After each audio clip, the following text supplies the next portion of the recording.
mode.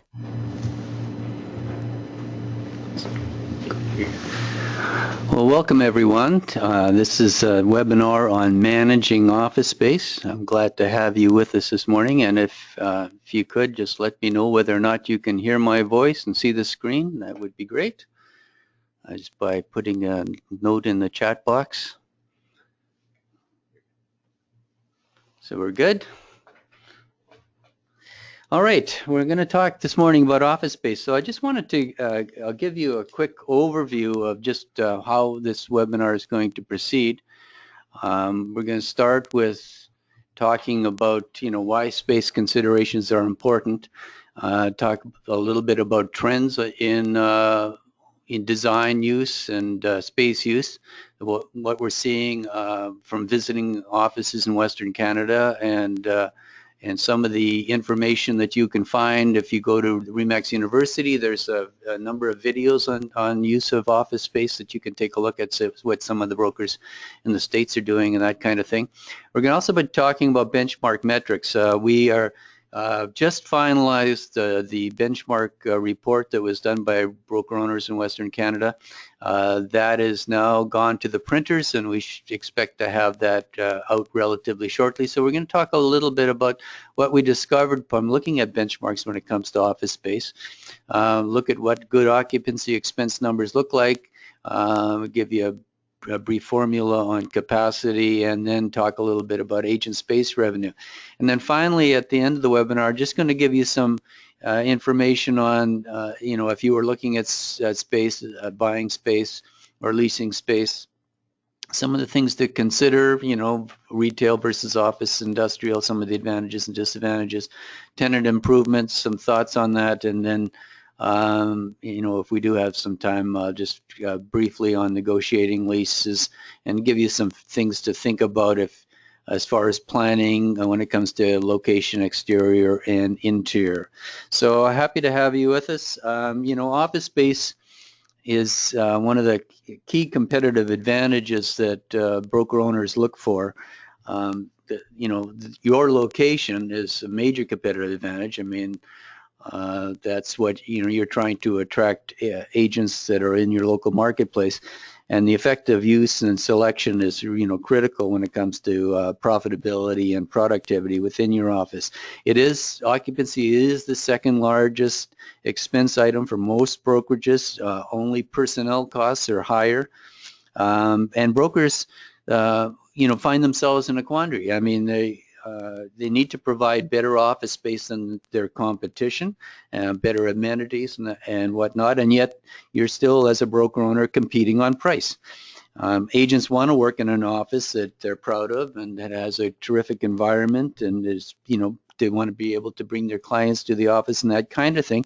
And yet at the end of the day, when you go to sell your franchise, tenant improvements are not a factor when it comes to evaluating your office. So when a prospective buyer looks at your office, he's not going to give any weight to the actual tenant improvements that you've put into it.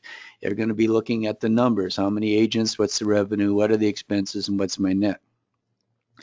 So occupancy costs, they factor into your compensation structure. I mean, most brokers, if in the traditional REMAX model, there's shared office expenses. So when you're calculating your shared office expenses, I mean, occupancy costs is a major factor that you've got to have covered off.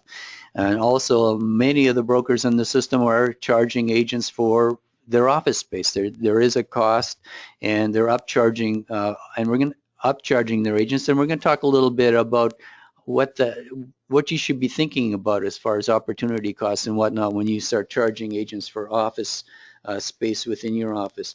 I mean, one of the things I've found by looking at going around to the Western Canada and talking to brokers and looking at their spaces, and brokers have a natural tendency. It's no different than a homeowner. They fall in love with office buildings and with office space. They really get excited. It's an emotional purchase for a lot of them, and they get, they're very excited. They take a lot of pleasure in showing off their space. But with that comes sometimes a tendency to believe that if you build it, they will come. In other words, I'm going to build this terrific office, and then I'm going to recruit agents to it because they're all going to fall in love with it because because I really think it's terrific. In fact, the first office that I joined when I got into the real estate business in 1976, a broker owner leased the top floor of a building, and the whole thing was empty. And he just, his goal was, or mission was just to fill that space. So it does happen a lot, a lot. So let's just take a look at some metrics.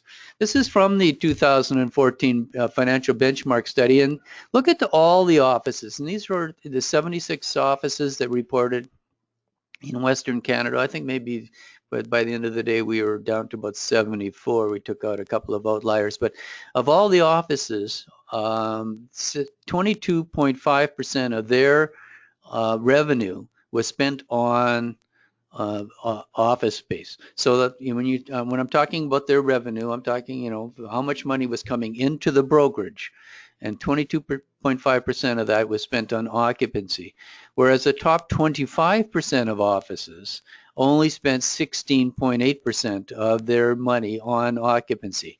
So look at the difference in operating profit, 23.7%, 40%. But the difference in occupancy counts for 5.7%. And you say, well, what's that amount to? So if your revenue, your company dollar or your margin coming into your office is $50,000 a month, 50 agents, for instance, times $1,000, I mean, that's $34,000 a year that is just going to the landlord instead of to the broker owner. So, I don't know about you, but an extra $34,000 a year is a significant sum. And some of you are running offices that are much larger than that, so the numbers would be that much higher. So 5.7% is significant. What happened, what we saw in the States was a few years ago, after the recession in 2008, there was a real shift in how broker owners started looking at their office space. Because a lot of brokers got stuck. Agents started migrating during the recession to either home office, or they left the business, and brokers were stuck with all these empty offices, and it's caused brokers to really reassess how they view offices. When I got into the business, and for years a lot of us thought, well, the whole purpose of a brokerage is to provide agents with space. But that's not how brokers are thinking nowadays. Now they're more thinking, if I can't fill it, I can't afford it. It's just strictly that simple. I have to fill that space. So now brokers are leaning towards more, I'm going to offer a great front office environment. I'm going to much more focus on conference rooms, things that agents utilize, especially my agents in home offices and virtual agents.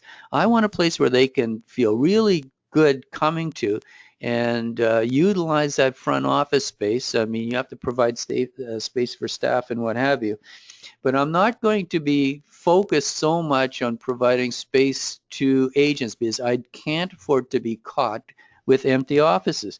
And let me give you an idea. I mean, if you have an empty office that just sits there vacant for a year and an occupancy cost of $30, and you're going to find that $30 is not that out of the ballpark when it comes to occupancy costs, and probably low in some areas like the Lower Mainland. That's probably a reasonable expense. So a 10 by 10 agent office, that's a loss of $3,000 a year. So having an office sit empty is expensive, and that comes right out of your bottom line.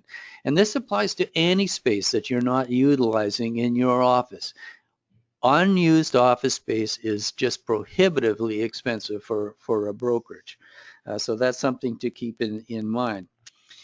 The other thing, when a number of you have gone through the Momentum program, and I just want to share with you the sort of the guidelines that was coming out of the Momentum program.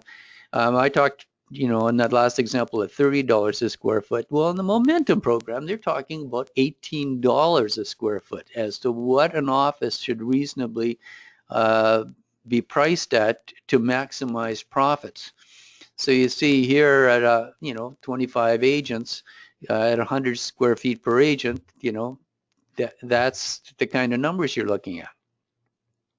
The medians in Western Canada, less than 20 agents, just to give you an idea on square footage size, I put that down there for you. Less than 20 agents, the square footage is about, just under 3,000, 20 to 50 agents, 4,000, not that different than what we're seeing, from the momentum guidelines. 50 to 100 agents, about 6,700, and over 100, getting closer to the 10,000 mark. So as you can see, I mean, not much different, but the key thing that you have to look at is the $18. Now keep in mind the square footage will drop as you increase the number of agents in your office. That stands to reason. I mean, as you increase the number of agents, you don't necessarily increase your common areas. Areas for staff, your reception area doesn't grow that much bigger, that kind of thing, proportionately. And you have many more agents starting to, as you get it to 150 agents, a good percentage of them will be on home office. And these numbers are not the actual, I'm not talking about the square footage in a private agent office, I'm talking about the average square footage per agent. So if most of your agents are on home office, naturally there's going to be less square footage per sales associate. So what are brokers thinking about now? And they're moving away from thinking about occupancy as to, how many agents can I fit in my space? And they're going to use. So it's not about occupancy, it's about use. How are agents using my office at any given time, and for how long? In other words, if I've got a bunch of agents, I walk by their offices every day, they've got private offices and they're sitting empty. Is that really a good, efficient use of space? And and the risk of that, if they leave, what is my risk on that? So they're looking at, well, is there a way to redesign, rethink my office space so that I'm looking at utility? So instead of, I have all these occupied offices, maybe they're not being used. And so you see in many more offices when I go to visit, brokers starting to think about, well, I need more presentation rooms. I got empty office, and yet I've got a lineup of agents wanting to have client rooms. And again, they're happy to tell me that we no longer use the term closing rooms. It doesn't sound good with clients. These should be presentation rooms or client rooms. And a lot of them are finding, well, they're overbooked while my offices sit empty with agents that are going back and forth. And so this whole utility, the risk of having empty offices and what it does to my bottom line and how agents' offices are used has become an important factor. And the other thing that brokers are finding is if they have a more common area that is more open to their home office agents, I mean, that just really helps with their relationship building with their sales associates. They get to interact with them more. They want to get those home offices viewing their office as their office. I mean, they want to be, home office agents want to feel part of something. Otherwise, it's all too easy for them to be talked into going someplace else because, well, I never go to my office and that kind of thing. But if they're starting to use it, if only to use the client rooms and a place to meet and that kind of thing, you want to get them away from going to Starbucks and maybe coming to use your office. So I'm just going to, talk, that here's the design trends going from, viewing occupied as opposed to how my office is utilized, fewer agent offices, more client meeting rooms, having a place for agents to drop in that's client friendly, and this is where you get into this cafe concept, a more warm, relaxed atmosphere in offices. Going away from boardrooms and into more training areas. Don't think about, you don't see boardrooms unless boardrooms are used for training, frankly. And you should be thinking of designing a training area as opposed to, having this, I have to have a room in my office. It's called the boardroom. Suppliers rent based on volume and earnings. That's another trend. You see this in many offices now. And the TD partnership program was sort of designed along these lines. In other words, if you're going to have suppliers in your office, instead of just charging them what you might get from a sales associate, a lot of brokers are now tracking their earnings, and they can track them. Mortgage brokers and lawyers, how many deals they're sending them, that kind of thing. And they're basing their rent on their volume. No longer is it, well, I would get $1,000 from an agent, so I'll charge you $1,000. Brokers are for that office are getting $4,000 or $5,000 a month and they're happy to pay it. Well, somewhat happy by the fact that they are earning tremendous amounts of money by being in that office. It's no different than what you see in shopping centers and strip centers, where there's an override that goes to the landlord based on the volume of business that person is doing. And like I say, they're shifting away from the offices into more broker owners. When they go to buy or lease a second office, they're thinking more, I want a presentation center. They're really rethinking design, as opposed to, I need a facility that accommodates 50 or 60 agents, and I'm going to have all these offices that I'm going to be renting them. So I'm going to show you a few pictures of some offices that I've seen that some of our broker owners have developed, and some from other places. This is Dale Russell's office in Red Deer, and notice he's taken his coffee room and designed it so that he can meet with his agents there, that they're the place where they can meet with clients. And actually, in part of this picture that you don't see is a booth where agents can sit down with clients. When I was there was a meeting. Mortgage broker was having a meeting with the clients. Got a big flat screen television, and behind the picture here, you would see set up for coffee and whatnot. Really terrific building that Dale did in Red Deer. This is iRealty Innovations in Calgary, and they built a training center. And you see this a lot in a lot of different places. The bottom picture is Doug Coop's office, I believe, in Remax Professionals. And so he's got, they're having these open areas which are easily to configure. Rather than having a boardroom, you see the flat screen TV in Doug's office. I want to be able to convert this into a place that I can use for meetings and what have you. And when you get into presentation centers, here is the iRealty in the bottom, client room. Up at the top, a couple of Doug Coop's presentation rooms for clients.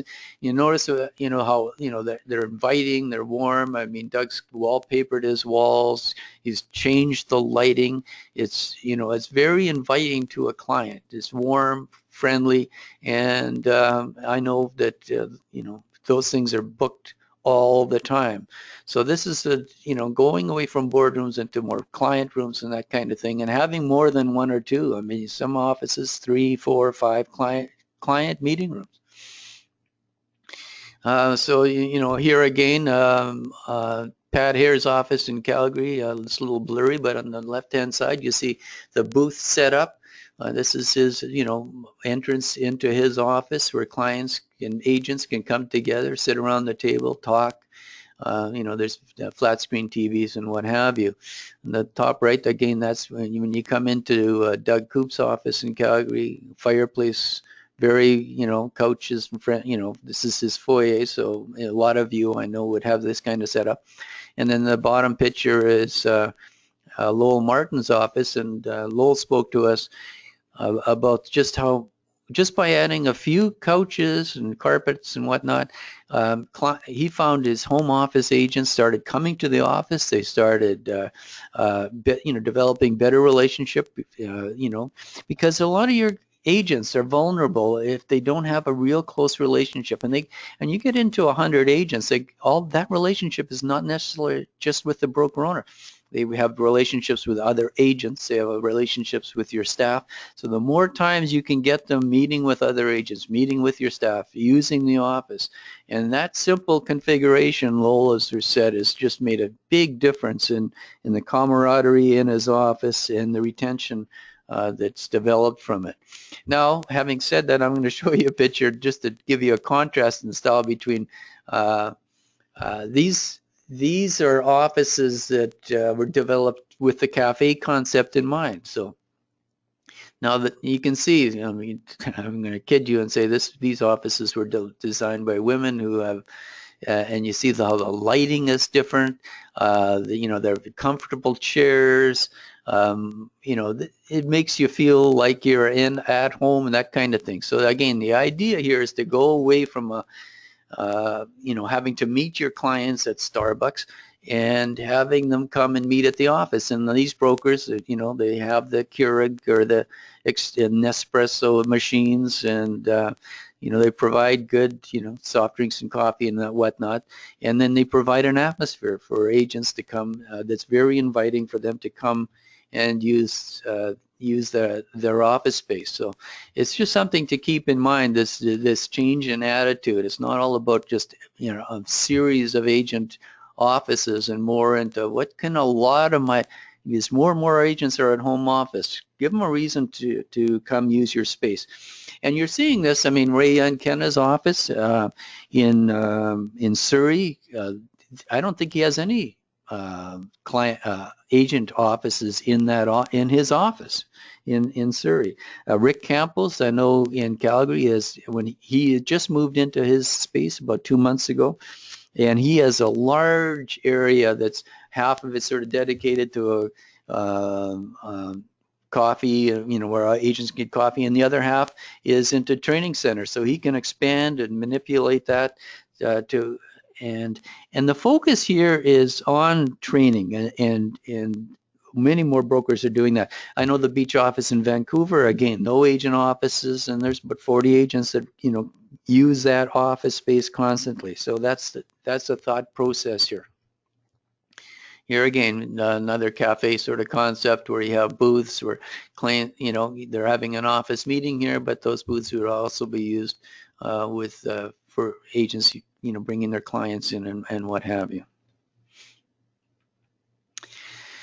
So when I'm talking about occupancy costs, I'm talking about, rent and lease expense plus common area fees that you pay to your landlord, plus utilities, amortization of tenant improvements. And I'm going to talk to you just briefly as we finish here about tenant improvement costs, maintenance and repairs for the office, property taxes, and other facility expenses. So anything related to occupancy.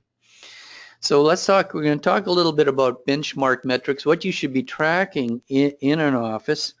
Occupancy cost per square foot, occupancy cost is a percentage of revenue, what your vacancy rate is, how many empty offices versus the total number of offices in your office, square footage per agent, we talked a little bit about that.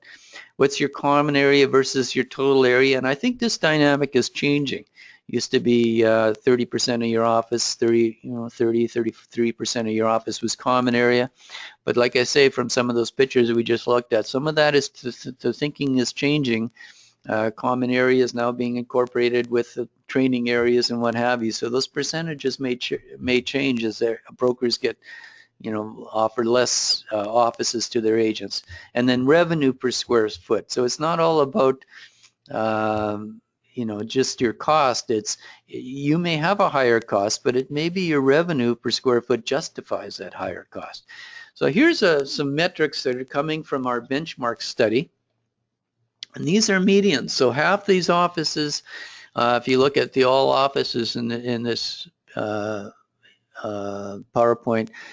half the offices had a higher cost than this, half the offices had a lower cost. This is not an average, this is a median.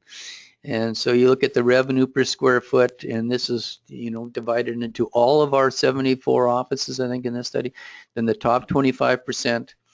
And then you have the large market BC, so these are all, bigger markets, obvious, city markets. And then large markets, $40 to $100,000 40 to 100,000 in population. The medium market 10 to 40,000 in population in small markets. So you get some idea on the revenue per square foot, the occupancy cost per square foot, and the occupancy expenses.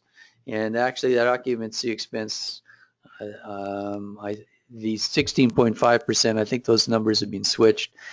The top 25%, the occupancy expense percent was 16.5 and 24% for all offices. And you see some of the median sizes, which should be correct, 4,500 for all offices.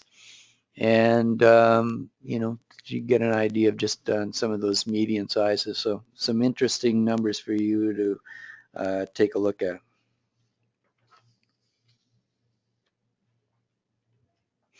So what should some of the benchmark metrics, things you should be considered? Occupancy cost per square foot. And again, this is not your lease, but all those costs that I just showed you. The idea here, your goal should be to get these, try to get be under $30. I mean, that's sort of the numbers that we're seeing is occupancy costs. Now, in some markets, you're going to say, well, Derek, that's just not realistic or not possible. But you should, you know, like I said before, I mean, every dollar you're spending on occupancy, I mean, you're stuck with it. These are fixed costs when you sign a lease. So you should be really, you know, really be focused on negotiating lease rates. And you should be talking to your landlord and saying, listen, I mean, this is what real estate offices can afford, you know, and that kind of thing. I'm going to talk a little bit about, you know, different types of office space in a minute. Percentage of revenue, you know, try to keep it under 20%. 15% would be a real good goal. Vacancy rate, again, vacancy is expensive. There's just no getting around it. Occupancy per agent, like I said before, $100, and that'll go down as you build your office. Common area, and traditionally it's been in the 30 to 33% mark, and revenue per square foot, the higher the better. So I just want to talk about, you know, rent revenue versus expense, agent rental space. So you have, let's say you had 3,500 square feet that you're renting out to sales associates. You have all these private office or semi-private offices, and your costs are 30,000 per square foot. So you need, as a broker owner, if you rented all that space, you've got recoverable rent of $105,000. So if you're all, you know, you need to be following this metric. How much space have I got rented out? What's it costing me? What's my revenue? And what's my gain or shortfall? And this number you should be tracking every month as to, you know, am I recovering my costs by renting those spaces to sales associates? So a 10 by 10 office here at $30 a foot, I need $250 per month to rent it. These are just a capacity calculator. I mean, you can do, you know, calculate your own capacity on the back of a scratch pad if you spend some time, but you're welcome to take the formula down or contact me later and I can give this to you. You know, how many sales associates do I have with a desk? How many do I have working outside the office? How many empty desks do I have? And so you're calculating what's my percentage of home office agents to in-house agents, to sort of work on, you know, what your capacity in the office is.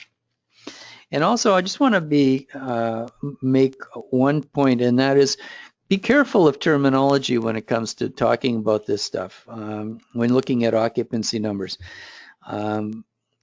people use different equations. I mean, I showed you the one that I was using. But even when you're talking about leasing space, I mean, there's different names for things. Occupancy costs include, you know, we talked about what they included.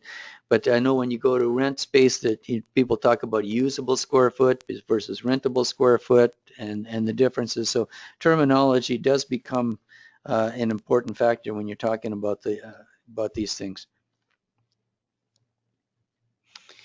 Opportunity cost. This is in a scenario that I see brokers face sometimes, and I just wanted to sort of walk you through it. And that is, let's say you had a team and they wanted more space within your office. How do you go about figuring out what they should charge? And I see broker owners that do have 3 basic formulas for doing this, and I'm going to just walk you through how I would look at it. Broker A has, you know, an agent asks for you know, more space. I want an extra, let's say 100 square feet.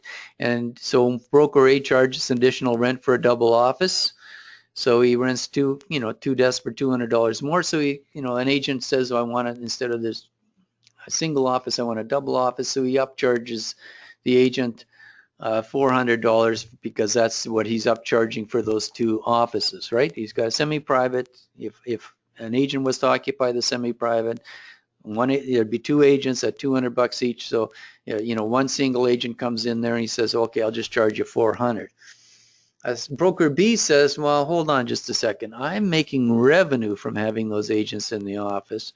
This, by having one person in an office, I'm losing out on the revenue from having two people in that office. So I want the margin that I get by having that second person. So he says, I want my management fee income of that $400 plus my $200. So he wants $600 from, or in this case, it would be $800 from that agent. He said, I want my management fee income I would get plus my occupancy costs. And of course, broker C says, listen, that office, each agent gives me a margin or company dollar of $1,000. That's what it's costing. If you want to go in there, I want yours. I want my $1,000 because that's what it is costing me in my bottom line. So that's really how you should be looking at it. But brokers are going to look at this depending on where their vacancy numbers are and what have you. But there is an occupancy cost or an opportunity cost, and this is the same if you were to go into having a training area in your office, for instance. And I don't know if I have a slide on that, but training areas can be expensive. If you have a 300 square foot training area, do the math. 300 square feet times $30 a square foot, $9,000 a month that you're spending, or $9,000 a year on training. Well, that's great and that's cost justifiable if you are using that for training, and that's a competitive advantage that you and your office is offering. Then you should have a training area, and you should be advertising it and making it part of your recruiting program. But by the same token, that 300 square foot that you've got dedicated to training is 3 private offices who, 3 agents that would be paying you for that. So you are losing that revenue, and you, instead of the revenue that you're getting from those 3 agents that you could put that into, you're using it as a training area. So you've got to be convinced that I need this training area, that it's going to be a competitive advantage, and it's going to give me a lot more revenue than the 3 agents that I'm losing by not having them in that office. If you follow what the point I'm trying to make there, because knowing that that's costing you $9,000 lets you know that, well, if I'm just doing a couple training classes a month, maybe I should be looking at using a restaurant or going outside the office to do that kind of training. So let's just talk briefly. We got about 10 minutes left here about retail versus office buildings and that kind of thing. What you should be considering when it comes to lease versus buy options. In smaller centers, frankly, most of our brokers have main floor retail space. And you go into any small town, you just, typically now I have GPS, I can find them, but typically you just drive through any small town and you just drive down the main street and there's the Remax office. They're easy to find. They're always in the retail space. And one of the reasons for that is that parking is not an issue in smaller centers. As you go into larger centers, parking does become an issue, and retail space becomes more cost prohibitive. Retail space costs more, and it costs more for a good reason. I mean, landlords are more at risk than retail versus office space, and so naturally they're going to want to charge more for it. Retail buildings have advantage as far as foot traffic and that kind of thing. But I think most landlords nowadays most broker owners are considering real estate offices as a destination. In other words, people sometimes will drop in on real estate offices, but typically clients go to the real estate office for a reason. And so more brokerages are looking at saying, well, if I can get into industrial space, which is really cost effective, and it's on a main thoroughfare, and I have easy access and good visibility, then that from a cost standpoint, that makes a lot of sense. A lot of brokers are looking at second floor space. You go up 5 floors, and I mean, agents, you do not want to take elevators and that kind of thing. But second floor space is much more cost effective, and it's reasonable for agents to come in and out of the office. So you see many more brokers are starting to lean that direction.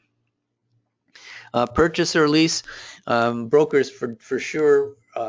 We see more and more brokers as they become established are looking to purchase their buildings. For one thing, it gives them a great retirement plan. A lot of brokers, they want to lease the space, then they sell when they sell their office, they lease it to the new owner of that office, and gives them retirement revenue. So, and frankly, the cost for leasing versus buying is not that much different from a monthly standpoint. So there's some real significant advantages. You pay off your mortgage and build equity. The whole advantage of being an owner, the not having a landlord, and like I say, you can collect rent when you sell the business. The disadvantages of buying is, of course, is finding a location, and you should never, if you want a simple formula, if you wouldn't lease it, don't buy it.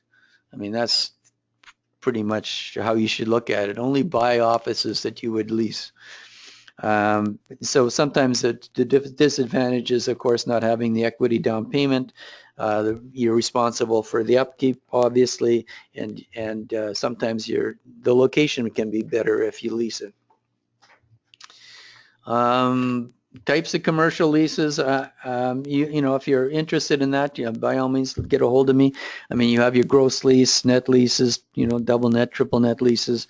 I'm not going to get into that, but if you want information on leases, I can would be happy to walk you through some of the things to watch for. I mean, some leases have escalators to cover increased maintenance and that kind of thing. You need to know how those are calculated, what the renewal formula is, what are the termination provisions.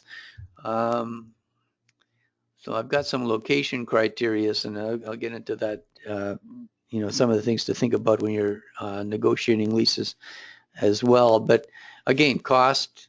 What is the cost? What's the capacity? Does it meet my needs? How many agents can work on site? What are my expansion opportunities? And this is another point that I was hoping to stress in today's webinar, and that is, one of the dilemmas that brokers are facing is that because they're really being cost conscious and watching how much space they allocate to agents, all of a sudden you get a team or that they're trying to recruit and they're out of space. And now what do? And this is a dilemma both for the brokers and for RE/MAX as a franchisor, because agents, if you've got teams, all of a sudden they're looking for space.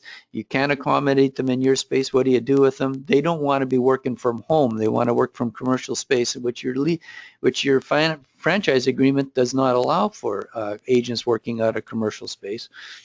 And so it's a real problem that brokers are facing. So capacity and expansion opportunities, and can I have more space as I grow my office, is a really, really critical, because you're so conscious of the fact that you can't afford the vacant space. Again, accessibility and convenience. I mean, this is why a lot of agents would be looking at your office in the first place, is proximity, that kind of thing. And again, your space is a reflection of you, of your image. So where you locate, I mean, we had one broker owner who, got into lease negotiations, finalized the lease, and then talked to his agents. And they said, well, I will not work for an office in that part of town or with that kind of address. That's not good for my clients or my image. and he had to stop and rethink of where he was going to locate. So visibility, again, that's important. Because it gives you free advertising and promotion. Parking is about one, in most office buildings, about one space for every 250 square feet. Again, you have to think about your space and your needs. Agents are not like a lot of office building, our regional office, the staff comes here, they're here pretty much all day. So that's not the case with agents, but it is the case with some agents. So if you've got appraisers in your office, if you've got commercial agents working from your office, that's a little bit different. They tend to be in the office more, and they really do need office space. So depending on how your office is set up agent-wise, you may have different thoughts when it comes to providing them with space. Again, competition must be equal or exceed the competitions. Agents take pride in their office. I mean, they want something that's well kept, and they'll view the broker based on how well kept that office is. And proximity to competitors can be a recruiting advantage, and again, what I mentioned before about image.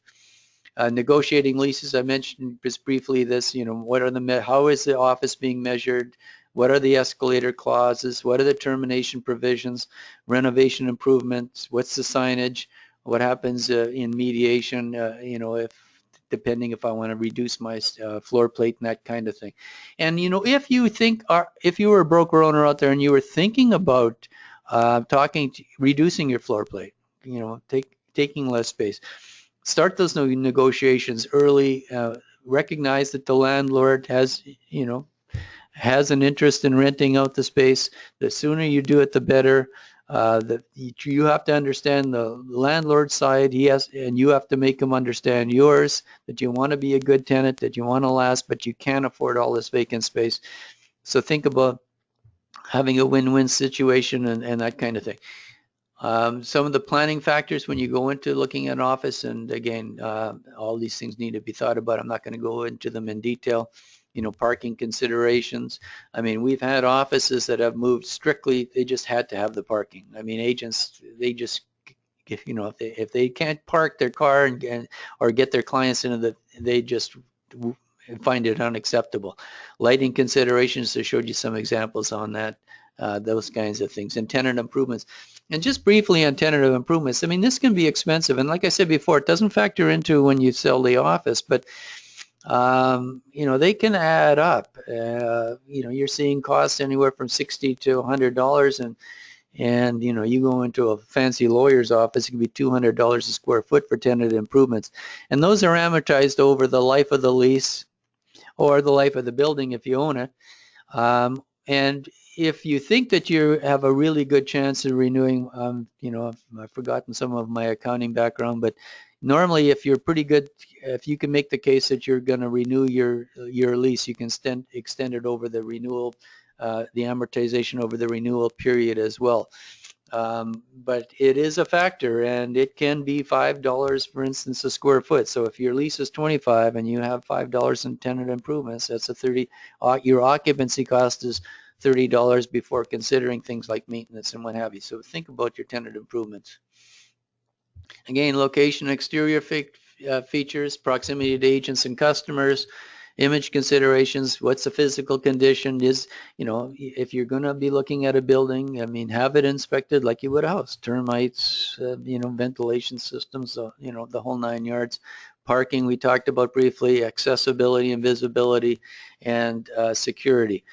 Security is all, risk management is not the subject of this webinar, but I don't have to tell you that security is something that you're going to have to be thinking about. And interior features, I mean, lighting is becoming more and more critical. There's no ergonomic lighting, natural lighting. The more of that you can provide, the more inviting it is for your sales associates. Informal areas where the agents can get together, becoming a big trend for broker owners. And again, making sure it's clean, making sure it's set up for technology. Of course, more and more is wireless now. Aesthetics are, maybe have someone come in and take a look at your office and say, does help you with artwork and plants and wallpapering or however to make it look good, because it all contributes like to the culture of the office. Functional activities. I mean, what activities are going in your office, and do you have the facilities? I mean, if you're, are my client rooms being used? Do I need more client rooms? That kind of thing. And then building systems and design as far as energy efficiency and what have you. So we're at 9:46. That's the end. I hope you found some of this helpful. We do have more information here that if you're looking for more information, have specifics that you want as far as offices, I'm happy to provide you with that information. But it's sort of an overview on trends and what we're seeing out in the field. And like I say, it's a major expense for offices. It's one to always be considered, and I know that brokers are facing some real decisions when it comes to how much space they offer and can they fill it, and what happens, if I don't have enough space and I've got agents that need it. So and if you, Ishmael was asking, can we get Remax branded posters? Absolutely. If you go onto Remax Main Street in the supply section, there's all kinds of posters that you can get, that you can order from there. Some of them, come with, are $5 or $15. Some of them come with donations to CMN and whatnot. But I know we just brought in a whole slew of new posters and whatnot to our office. So yeah, there's some terrific posters that you can get. Just look on Main Street. If you have any problems on that department, that's what we're here for. So thank you guys. Thanks for listening. And I appreciate your taking some time to share your day with me. Bye for now.